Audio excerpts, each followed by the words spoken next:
What's going on, everyone? It's GeneralTarheel bringing you the APA Season 6 Week 10 team build. First coach Pointblanke and the Winnipeg Blue Blastoise. Now, after last week for facing Deadpolt for the Week 9 of the APA, we did get that nice win against him. He could not break our defensive core that we brought, a more defensive team than normal against him. And since we got that win, and our opponent for this week, Pointblanke, he did lose last week, so we, in fact, are not only on a 5-game win streak, but we have secured playoffs. So now I can relax a little bit for these coming weeks. I'm still going to try, because I'm trying to aim to be for 1 in my division, which would be number 2 overall in the league. That way I just feel like I'd be in a better position, and I'm less likely of facing Deadbolt again in that Landorus and such. Even though I did beat him and he had trouble versus me, he could easily work around that next time, because I hate facing people with the same teams twice, because you don't know if they're going to mix it up too much, if they're going to overpredict. It's just a lot of stuff like that. But for this week, for week 10, Kurt's a little upset.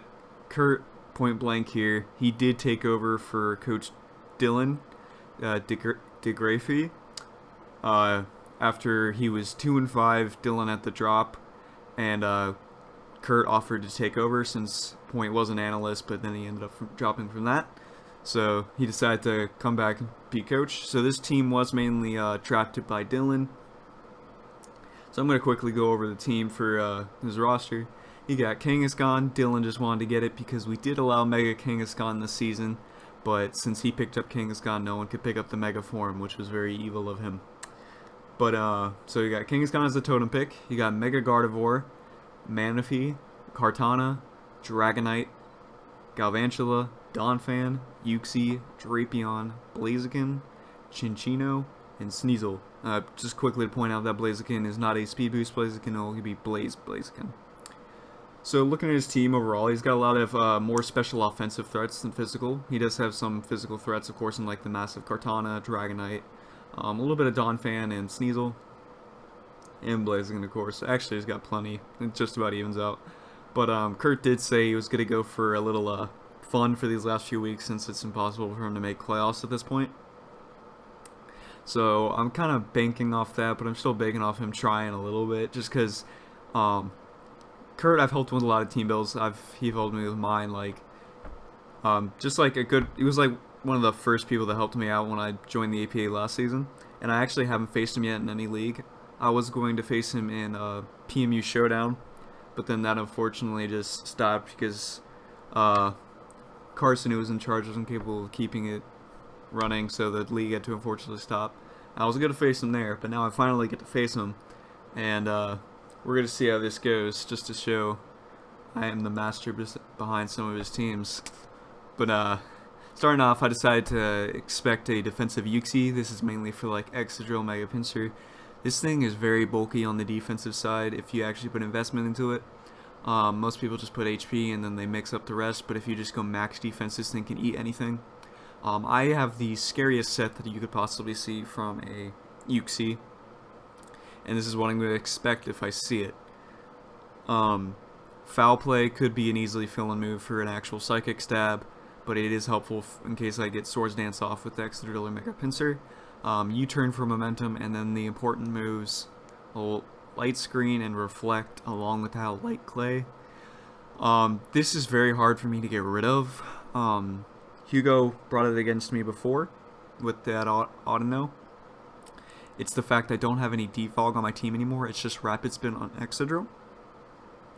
So this way, the only way I can get rid of screens is Brick Break, technically. So that's kind of a pain for my team that I might have to work around, but there's very few Pokemon that are actual like solid screen sitters and such. Uxie's definitely one of them, like for sure. So that's a definite possibility. If he doesn't bring screens, I still see a defensive set that he's going to bring. It just depends on what the rest of his moveset might be. Foul Play, once again, would be very helpful for the optional threats. U-Turn for the momentum. Those screens would just give him so much help. It doesn't help against my possible Infiltrator Chandelure. And then, of course, if I bring Brick Break on any Pokemon, but either way, this thing would be very helpful, considering screens for a possible setup Manaphy or Kartana in the back would be very helpful for him. And then moving on, I see an offensive Kartana with Choice Scarf. He could easily make this a Swords Dance set, but I like the Choice Scarf set better for him. Just in case I bring any other Scarfers. He could really bring a Swords Dance set, honestly, I could expect that, but I feel like the coverage isn't necessary for him. First off, I'm expecting Aerial Ace, because my main defensive answer for most Pokemon is Chestnut, and since he does get access to a flying type move, there's no doubt that he would want to put that on against Chestnut. Smart Strike for his Steel Stab. This is for the Kyurem Black, mainly. And then, also it can hit Gigalith, but you got Stronger Leaf Blade for Gigalith. And then I also have Night Slash. Night Slash is just there because he cannot touch my Chandelure with that moveset. As well, he cannot do anything to Bronzong with that moveset without Night Slash. So that's why I expect Night Slash to come. It is a possibility he doesn't notice that. And he does bring like a Swords Dance option without those possible moves. So I just have to be aware of Kartana's capabilities and just how much of an offensive threat it could be. And then moving on, the Tail Glowing Monster Self Manaphy. I expect a Wakanberry Manaphy. Now this is not just because he brought it last week in his match against Matt Archer, but he normally brings a Wakanberry whenever there's a possible electric type. And also I helped him build against the Kyurem Black before when he had a Manaphy and he brought a Wakanberry with Dazzling Gleam, so that's exactly what I'm expecting now. Max Special Attack, Max Speed, he could obviously switch that up. I could see an HP speed possibility for sure. He just wants to keep his speed so he can definitely outspeed like Kyurem Black, Excadrill, Knot and Sand, Primeapes, stuff like that. So where it gets the Tail Glow, it can just take on majority of them from there on out. Energy Ball obviously for the Milotic, Dazzling Gleam for the Kyurem Black and the Chestnut, Scald for the Chandelure and just overall stab, and Tail Glow of course for that amazing special attack bonus. So the HP invested Manaphy with speed would definitely be more beneficial to him, but I feel like he prefers an offensive Manaphy, considering he doesn't really normally run too much bulk on mana. If he brings it, he wants Tail Glow just to work, and sometimes that's hard to get, just only because Manaphy has that base 100 speed. It'd be a little beneficiary if he got like a Tailwind or something up, but definitely with the possible light screens, it makes it to where he doesn't have to run bulk if he doesn't want to. He can easily just run special attack and speed. And this is the kind of gimmick that I'm expecting if he's bringing fun sets or meme sets for me this week, is a Cinccino King's Rock. If you don't know, King's Rock makes it to where every hit gives it a 10% chance to flinch. And Skill Link, just like with Cloyster, every multi-hit attack does 5 times. So Tail Slap, Rock Blast, and Bullet Seed, they all get a total of like 50% chance to flinch hacks me,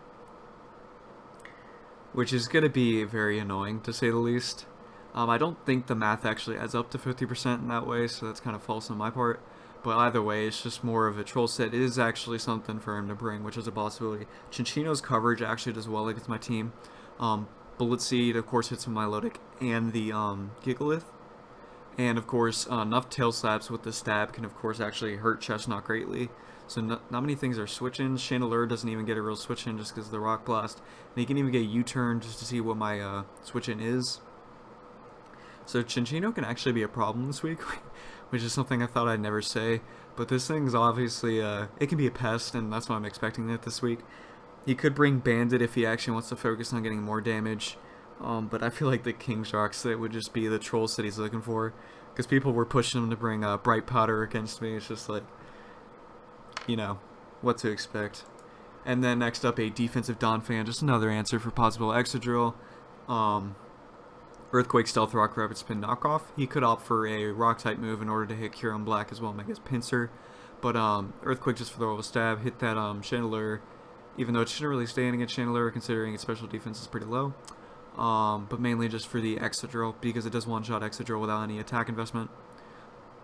Stealth Rock, of course, just to get on my side of the field.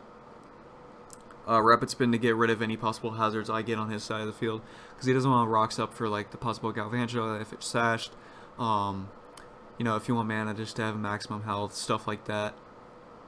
And Knockoff to take off any items for any possible switches. This is probably the best Donphan set. He could obviously opt to bring Ice Shard, which is definitely a possibility for priority in case you're worried about Mega Pincer. But I feel like this is just the best non-fan set. The bulky defensive set with this move coverage would be very beneficial to him. Once again, he can opt to bring a certain set in order to actually hurt my team more, technically, but I feel like this would be very helpful to him for the Excadrill reason. And then lastly, Galvantula. I'm expecting Focus Sash, Thunder, Sticky Web, Volt Switch, and Bug Buzz. Now he could He could easily switch out one of these moves for a Grass type move in order to get coverage for Gigalith, as well as get a neutral hit on Excadrill. But Thunder is mainly, of course, because he's got the Compound Eyes boost, so it's more likely to hit. I believe he gets a 93% accuracy. It's somewhere up there. Sticky Web, of course, to lower the speed on my opposing team. That helps out Manaphy greatly. It helps out the Chinchinos, so nothing can outspeed at that point. None of my Scarfers will. Besides Sand Excadrill, which is another thing. If he sees I have Sand Excadrill, then he can get Sticky Webs up, knowing my Excadrill most likely will not carry Rapid Spin. But that's something very important. Volt Switch, of course, for the momentum, and then Bug Buzz in case he just needs to hit other things on my team. Bug Buzz could be the fill-in move for the possible Grass type coverage, so that's definitely a possibility. Moving on to my team, it was kind of hard to work around some things, but my offensive capabilities were easily there, more than defensive. I'm bringing Scarf Chandelier this week, Lit Spook. I am bringing a shiny version, because why not? Choice Scarf Infiltrator. Infiltrator, of course, in case that Uxie is a screens Uxie, and definitely just helpful for Chandelier, because one, I feel like I need a solid Scarfer, and two, he has very poor special defense on his team. This is one thing I noticed when I helped, I believe it was Carson team build against Dylan earlier in the season. So I'm packing Flamethrower, Shadow Ball, Hidden Power Ice, and Energy Ball. Flamethrower for overall stab, Shadow Ball in order to hit just overall on the board, because his only options to stopping it is Kangaskhan or it's Chinchino. The Shadow Ball is the safest bet in it does majority damage to majority of his team, and he doesn't have like a solid dark type besides like Drapion to come in on that. Drapion can get Pursuit, so that's a possibility. Manaphy is easily a switch into this thing on the possibility of a Flamethrower, but that's definitely why I'm just clicking it, because I don't want to risk Drapion or Sneasel coming in and them having Pursuit, because then that will of course take out Chandelier. As well as possible switch-ins with like Chinchino or Kangaskhan if he wants to predict the possible immunity to Shadow Ball. So, and I also have Hidden Power Ice, of course, for the Dragonite, and then Energy Ball for the Manaphy. Main reasons. So Chandelier can definitely do some work. It's mainly here to weaken his opposing team, and also just give me a speed threat. Even then, it might not be a speed threat. It might just be just in case it gets webs up on my side, and I need something that's still within a decent amount of range. And next up, we're bringing Hopper Mega Pincer. No doubt, this thing does a lot to his team. I do have to weaken certain things, or I just have to ensure I have enough health at one point. Swords Dance, Quick Attack, Return, and Substitute. Substitute's going to be very important. At the beginning of the game, I feel like if I see Uxie, there's two options for me, which I'll go over the second option in a second. But my first option could just be going into Mega Pincer immediately and setting up a substitute to start off the game. Because if he wants to set up screens and stuff, that's fine. I can stay behind substitute and just get damage off on Uxie and make a switch whenever I feel like it's necessary. I also get to see what form of attack coverage he has, whether that be a Psychic type move or whether it is Foul Play like I expected. Because if it's Foul Play, that would benefit me for possible switching into my Lodic or something of the sort.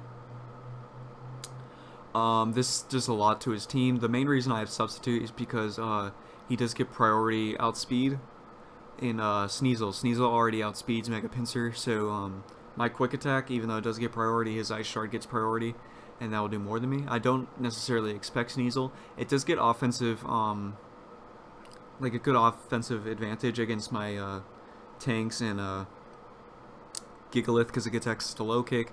Of course, the ice coverage for Chestnut, and then the dark type coverage for Reuniclus. So it's a possibility, no doubt, but I'm just not really expecting it because the other team members work very well.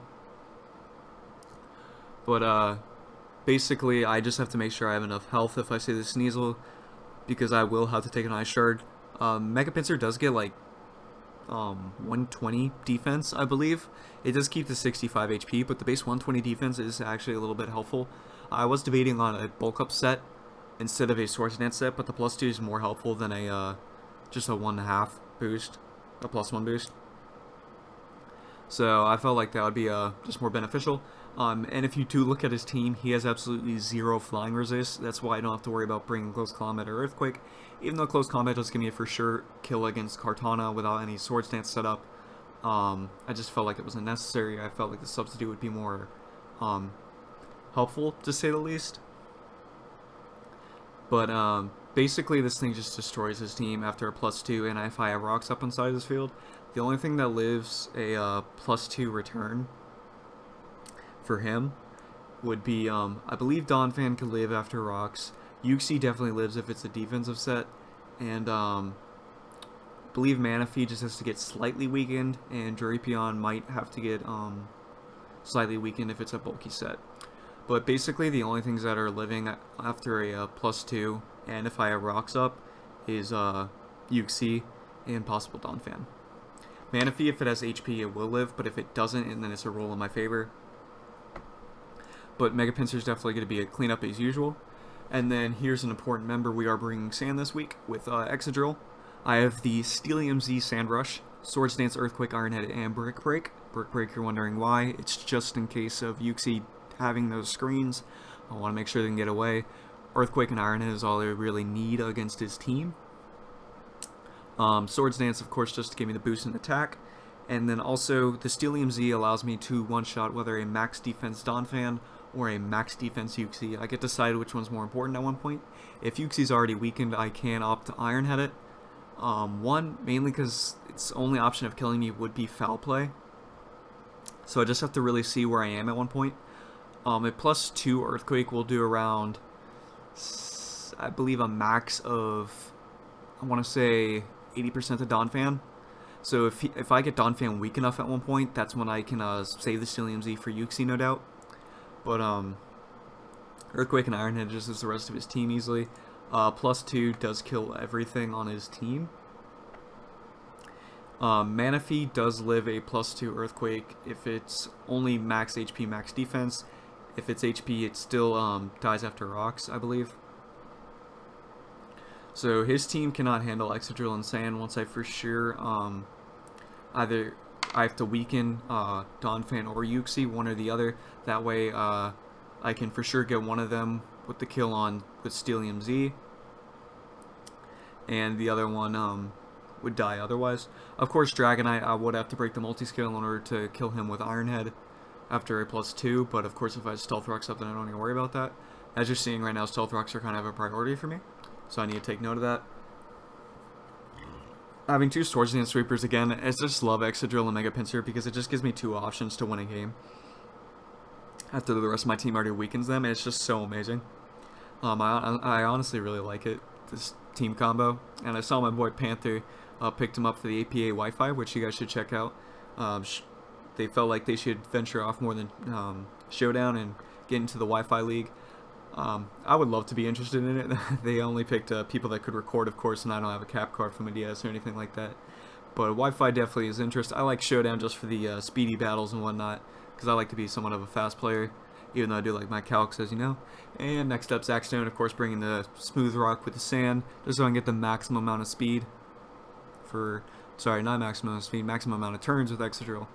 And also these +2 with Sand Rush is very important, especially if you bring Sticky Whips. That way Excadrill still gets an outspeed on his team, besides Dragonite after Dragon Dance, if I am caught in the Sticky Web. But it's just important for stuff like that. I will underspeed a like Scarf Kartana, that's why I do expect it in case he brings Sticky Webs. It's just small things like that, but Sand will be helpful. Stealth Rock, of course, because once I said they're going to be priority for this game, whether I get them up in the beginning of the match or whenever I feel like I'm comfortable getting them up. Just depends. Rock Slide just for the stab, and then Superpower, it helps me hit the Kartana, and I do live hits from the Chinchino, so if I feel like he can Bullet Seed me from there, he actually can't. Without any defense investment, he only does a max 85 to me with a oh, that's actually with the Choice Band too, I believe. Yeah, that's with the Choice Band Chinchino. So he actually doesn't do more than like say 60 with Bullet Seed to Gigalith, which is very important with Chichino. So I can definitely kill with Super Power the following turn, and Super Power is also for Kartana in case he tries to overpredict and goes for a Swords Dance or something of the sort. That way it can just help me out. And then lastly I have Toxic just in case I can spread that onto a possible incoming Manaphy. Whether Donphans, because Donphans definitely is switching to Gigalith for sure. Things like that, because once I get that Toxic on Donphan, it does allow me to weaken it. That way the Steelium Z doesn't have to go towards Donphan, it goes towards Uxie. So a little synergy just between More Than Sand for these two. And of course, Milotic, the APA League MVP as of right now, leading the league with 15 kills. That's right, Milotic is actually the league MVP, which is ridiculous. I have Kieran Black, Mega Pinsir, and Excadrill, and the one that leads my team is my Milotic. I actually just franchised this in a league I just joined that a draft will be starting up soon. Don't know if I'll upload that one or not. But Milotic, it's definitely very, very helpful in my opinion. I like it a lot. We got the Scald, Mirror Coat, Recover, Hidden Power, Fire with the Rindo Berry. This is basically his main switch into Milotic after possible something goes down or something of the sort is either Galvantula, which I can't really eat a Thunder since I don't have special defense investment, but it does question him going for it because I can go hard into Excadrill or something of the sort. So I feel like his main switch into Milotic, if something does go down, would be the Kartana. He does also opt for it to be Manaphy just because he does get access to the Energy Ball. This is why I'm carrying the Rindo Berry, so either way, if it's one of those two things, I can eat the grass type hit and then I can return it back. It's whether that's a Mirror Coat with Milotic on the Energy Ball, or that's a eating up a Leaf Blade from a Kartana and killing it with an HP Fire. I almost went Ice Beam, just because Ice Beam does around 75% to Kartana, and it does help me against Dragonite, but I just felt like the HP Fire would be helpful because it would give me the first sure kill on Kartana. Especially if it's a Swords Dance that I don't want it to get up a Swords Dance and then hit me with the Leaf Blade, because the Rindo Berry wouldn't do much at that point. It would only make it neutral damage, which would leave me with about 15% health left after that. Depending on his investment, it could be less, if not a knockout. So I just feel like the HP Fire would have been helpful overall. That'll be it for Milotic. Just a basic defense set. This does help me against like possible Drapions. Easy switch into Donphan. Takes on Blaziken, but Blaziken could get access to Thunder Punch if it wants, but that would be pointless considering its most damage and is in High Jump Kick. I feel like I'm okay with the set for this week with Milotic. I feel like I wanted some other form of coverage, but I feel like this will work out perfectly fine. And then lastly, I have Expel Caps Lock here. He is returning. I was so close. I'm still very tempted to doing this. I really want to bring Trick Room Reuniculus with Expel right here. Because one, if he gets up Sticky Webs, he screwed himself over. Two, I can make it Expel negative speed nature, and I underspeed everything on his team at that point. Because his lowest speed is Donphan at base 60. Or is it base 50? Either way. Negative speed X-Cloud with no speed investment would definitely underspeed Donphan. That way, Trick Room would just destroy him. Let me show you his resist on his team. Yeah, that's Kartana with, what does it have, like 37 special defense or something like that. Kartana doesn't live a Boom Burst, Specs Boom Burst, and that's a resisted hit. Kartana's just too frail. Everything else on his team, depending on, once again, if it's an HP Manaphy, it can live one. Rocks would make it somewhat of a roll, more in his favor than mine. The Mega Gardevoir can't actually live because Mega Gardevoir is frail defensively but has good special defense. And of course, if I don't have rocks up, then Dragonite will live even because of its non-Marvel scale. I'm forgetting it. Something scale, multi-scale. But and then Uxie, of course, will live one Boom Burst. But other than that, everything on his team dies to a Specs Boom Burst, which is ridiculous. That's why I really wanted to bring Trick Room, but I didn't want to switch out anything else on my team. Because he does have many options of taking on Reuniculus, whether that's Bug Balls on Galvantula, Shadow Ball on like Gardevoir, Night Slash on Kartana, He has the knockoff on Donphan, the stab and Sneasel and Drapion. I just didn't feel like it was necessary in bringing it. The Tricker would have been very helpful, especially if he did bring Lebs. But I feel like Exploud with HP investment instead will be just as helpful. Of course, I do only outspeed Donphan at this point, so ideally this is a switch into Donphan if he gets a possible kill, or if I expect him going for a rapid spin or something of the sort. So it's just a few things I have to be careful. Exploud can definitely get a kill though, but due to it just underspeeding everything, it does live any hit from his team, except for a possible Sacred Sword from Kartana, but I'm not expecting that based off the coverage he needs. Fighting coverage does do a lot to his team, my team, but the Grass and Steel stab coverage that Kartana already gets is what it needs. Exploud, I just have Ice Beam just in case, it just helps for the Dragonite 4 times weakness. Shadow Ball I have to have for the Gardevoir in case he brings it, which is definitely a possibility. I just honestly just switched out the Gardevoir I had for Chinchino just because I feel like that's trolly. If he brings Gardevoir and it's a Trace Gardevoir, he will trace my Soundproof. That's another thing. I don't have to bring Scrappy, he has no Ghost, and perfectly Soundproof makes it so I'm immune to Mega Gardevoir's Hyper Voice, which definitely makes this a switch into it. That way he can only hit me with Focus Blast at that point if he has it. But the Shadow Balls makes it so if he does come in on a Trace, then that way I have to click Shadow Ball. Even though at that point, if I'm already Specs, I'd have to switch out, and it doesn't even make a difference. And then lastly, Brick Break, just so I have another option of ridding screens if that feels like a necessary thing. But of course, Exploud, you only need to click Boom Burst, because that's all I need to do versus team, when nothing can basically live it. So a priority for this week does seem like I need to get up Stealth Rocks, as well as get off early damage. And if I do see the Uxie, I will be expecting him to be screens, and I will be expecting that to lead turn 1. So I have 2 options for that. Like I said, I can either lead the Mega Pinsir with Substitute, or I can lead the Excadrill. The Excadrill, I can automatically go for a Iron Head if I want to and get a possible flinch. I also get to see if he's max defense, and if he goes for the Reflect the following turn, I go for Brick Break, and that might opt him to go for a U-turn and scare him out if he doesn't have the optional Foul Play, and at that point I would Swords Dance just to see what his next move might be. Or if he's not a defensive set on Iron Head, into a Steelium Z will for sure knock him out. Of course, I will have to make it so where I have to weaken Donphan before I can possibly get a sweep off with Excadrill later on. But I definitely feel like I have the advantage at this point, especially since Kurt's not going completely tryhard necessarily, but I still am because I want to keep, or I'm aiming for that #1 Division 2 overall. So, but gimmick sets are honestly unexpected too. Like, some things can be very interesting. Like last week he brought an Agility Blaziken with Baton Pass, since Speed Boost is banned. It's just like, there's so many possibilities he could have. Kingsgon could do something for all I know. It could be a power up punch set after got an Agility Boost or something. I'm just worried about the possible screens, because that's definitely an option.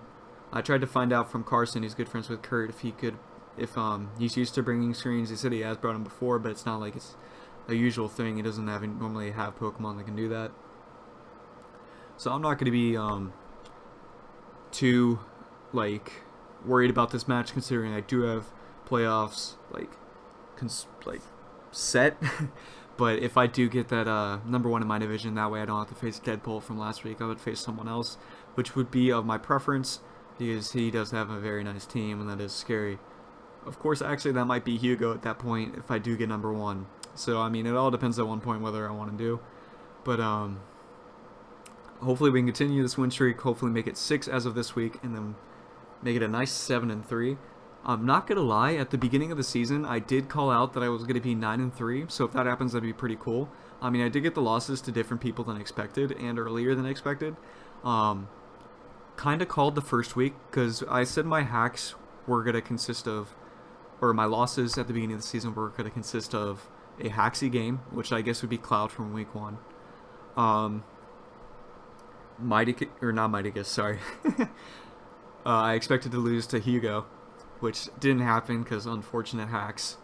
And then I expected to lose to Frostfire, who dropped and Deadbolt took over. But that match turned out differently than expected. So honestly, this is looking pretty good. Hopefully I can keep up this win streak. So it is point blank for this week, so make sure to check that out. And then now for an update on UPFC. Did sound like I was doing an outro, but of course for me I just take too long. UPFC. So for the match I was going to upload with Jock. I just got busy that week and I wasn't able to doing it.